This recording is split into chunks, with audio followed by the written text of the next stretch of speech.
Hello hello students. तो आज हम पढ़ेंगे, पिछली क्लास में हमने पढ़ा था कि वायरस क्या होता है, जो हमारे कंप्यूटर को वायरस कैसे ग्रसित हो जाता है हमारे कंप्यूटर से। अब हम आज पिछली क्लास में हमने पढ़ लिया था types of computer virus, boot sector virus, program virus. अब आज हम अपना नेक्स्ट वायरस पढ़ेंगे, वो होता है स्टील्थ वायरस। ये क्या होता है? This type of virus attempt to hide is presence. मतलब ये वायरस का ही एक प्रकार होता है। Some of the simple techniques include hiding the change in data and time and hiding the increase in the file size. मतलब कि जो हमारा ये वायरस होता है, ये एक सिंपल टेक्नोलॉजी से इंक्लूड होता है। हाइडिंग मतलब चेंज इन डेट, हमारी जो फाइल का फ़ॉन्ट साइज होता है, फाइल्स की साइज होती है, फ़ॉन्ट होती है, डेट होती है, टाइम होती है, इसकी जो सिक्योरिटी होती है, इसको ये हाइड कर देता है।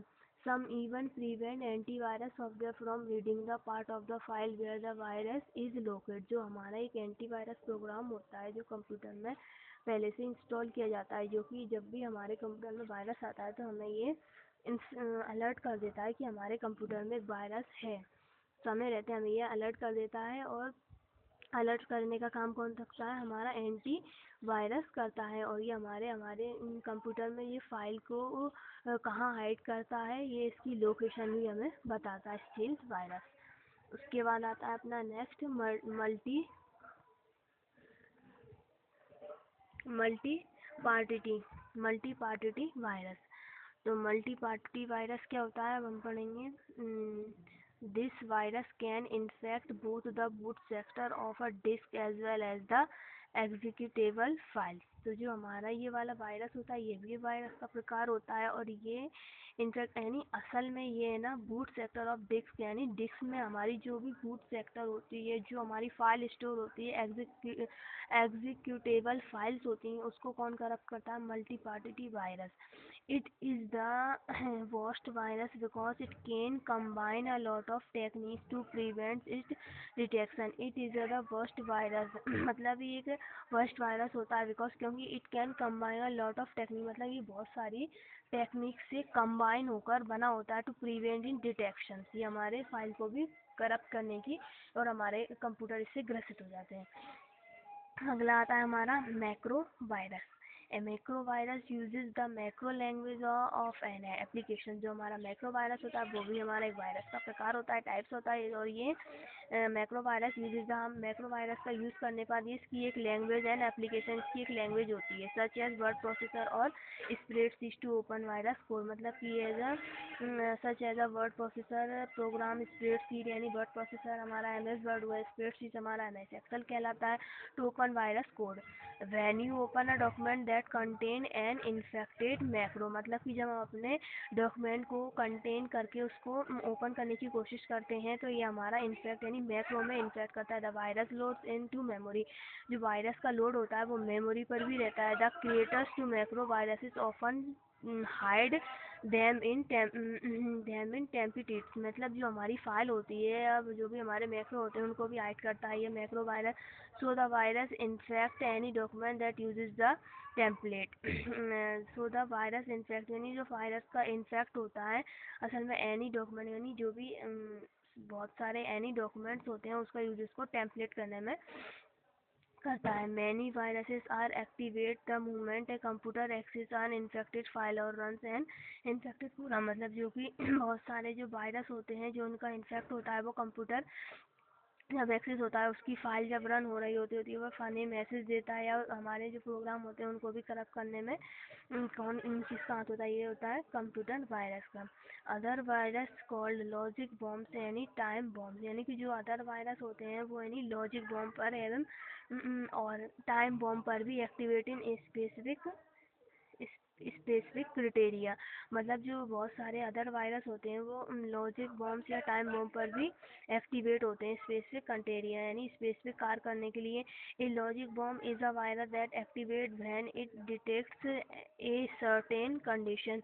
मतलब ये लॉजिक बॉम्ब होते हैं ना, वो is a virus that activates, ये जब एक्टिवेट होते हैं जब it detects a certain condition a time bomb is a type of logic bomb that activates on a particular date. मतलब कि जो टाइम बॉम्ब होता है वो भी एक वायरस का ही टाइप होता है। लॉजिक बॉम्ब का ये एक टाइप है that activates on a particular date पर ये बॉम्ब एक्टिवेट होता है, लॉजिक टाइम बॉम्ब। अब हमारा आता है next topic, how to prevent a virus. How to prevent a virus, तो इसके बारे में हम पढ़ेंगे कि there is no foolproof way to prevent a virus, however protection is necessary. मतलब हम अपने वायरस से कैसे हम अपने कंप्यूटर को सुरक्षित रख सकते हैं, उसका प्रिवेंट हम पढ़ेंगे कि वायरस को हम कैसे निकाल सकते हैं, इसकी अलर्ट को कैसे जान सकते हैं और कैसे हम अपने डॉक्यूमेंट को सेव करके रख सकते हैं बिना वायरस के। तो however protection is necessary to limit the change of infection. मतलब जो प्रोटेक्शन करता है, सुरक्षा करता है हमारे कंप्यूटर की, इसकी लिमिट होती है कुछ। Some of the possible ways to prevent virus attack are. कैसे अटैक करता है हमारे कंप्यूटर पर प्रिवेंट वायरस, देखते हैं।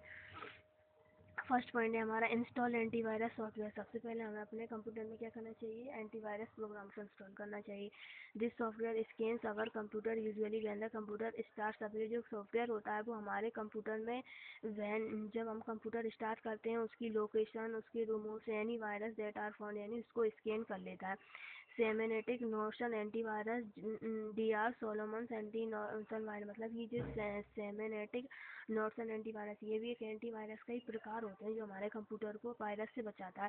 सेमेनेटिक Norton antivirus, DR Solomon's antivirus और MSV virus scan are a few antivirus software. मतलब कि ये बहुत सारे एंटीवायरस के प्रकार होते हैं, सॉफ्टवेयर होते हैं। Find virus infection and can automatically container delete them. मतलब कि जो एंटीवायरस प्रोग्राम होता है वो हमारे वायरस के इन्फेक्शन को, जो हमारा वायरस कंप्यूटर में होता है वो उसके इन्फेक्शन को हमें बताता है, अलर्ट करता है। एंड कैन ऑटोमेटिकली, नहीं मतलब ऑटोमेटिक ही वो अपने डिलीट कर देता है उस वायरस को।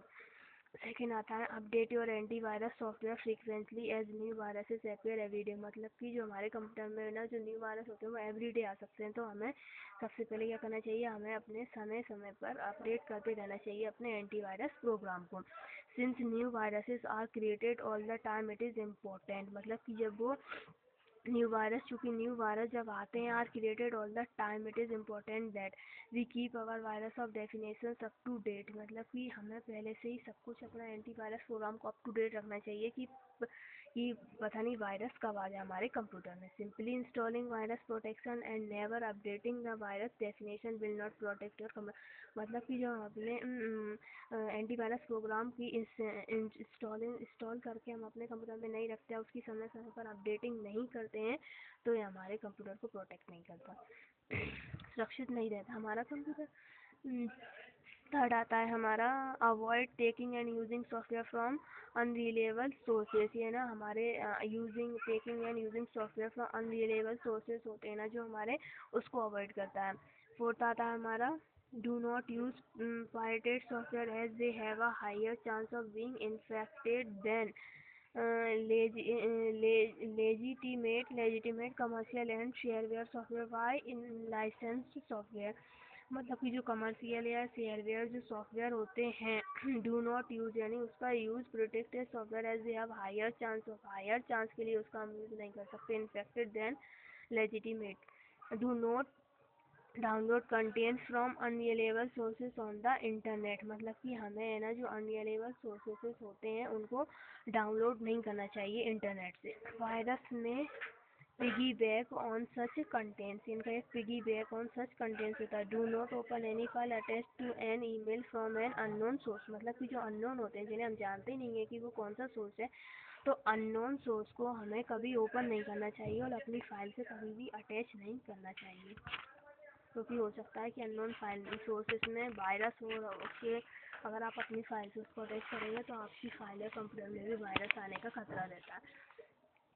उसके बाद है no do not open any strange looking file attach to an email. मतलब कि जो भी हमें अपनी फाइल है स्ट्रेंज लुकिंग होती है उसको फाइल को कभी भी ईमेल से अटैच नहीं करना चाहिए unless you are very sure about their content. मतलब कि जो हमें है ना हमेशा उससे श्योर रहना चाहिए कि about their content even if it appears to come from a dear friend and someone you know. मतलब कि जिसे आप जानते हैं, जो आपके फ्रेंड है, जो आपके डियर है, जानने वाले, उनकी फ़ाइल को ही अपने ईमेल से अटैच करना चाहिए, बल्कि अननोन को सोर्सेज को कभी भी अपने इंटरनेट से या ईमेल से फाइल को अटैच नहीं करना चाहिए।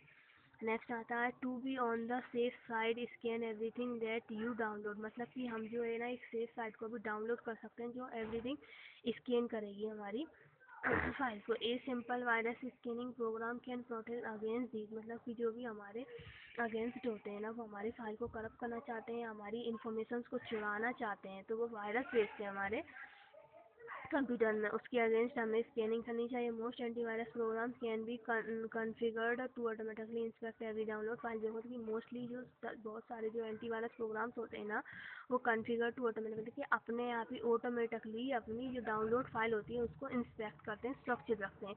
इन the antivirus software windows in the antivirus software window check the date for, मतलब कि जो एंटीवायरस सॉफ्टवेयर होते हैं वो हमारी विंडो को चेक करते हैं, उसकी डेट चेक करते हैं, वायरस की डेफिनेशंस बताते हैं, तथा the data should be recent that it has been updated recently. उसके बाद हम अपने एंटीवायरस प्रोग्राम को बार बार अपडेट करने के लिए भी अलर्ट करता है। Backup your data regularly and store your back, मतलब कि जो होता है हमारा डाटा है ना उसको हमें रेगुलरली बैकअप करना चाहिए, बैकअप का ऑप्शन ऑन होना चाहिए, and store your back store भी होना चाहिए ups at a separate place, जो भी हमारा एक सेपरेट प्लेस होता है जहाँ पर हम सोचते हैं कि वायरस नहीं पहुँचेगा किसी भी फाइल से अटैच होने का, वहाँ पर हमें इसको सेव करना चाहिए, so that you can recover your data with clean virus free copies. उसके बाद हम अपने डेटा को रिकवर कर सकते हैं कॉपी करके। अब आता है हमारा फायरवॉल एंड तो backup your data regularly, data का डेली बैकअप या रेगुलरली बैकअप तैयार करना चाहिए। तो आज की क्लास में हमने इतना पढ़ा, हम नेक्स्ट क्लास में पढ़ेंगे फायरवॉल क्या होता है।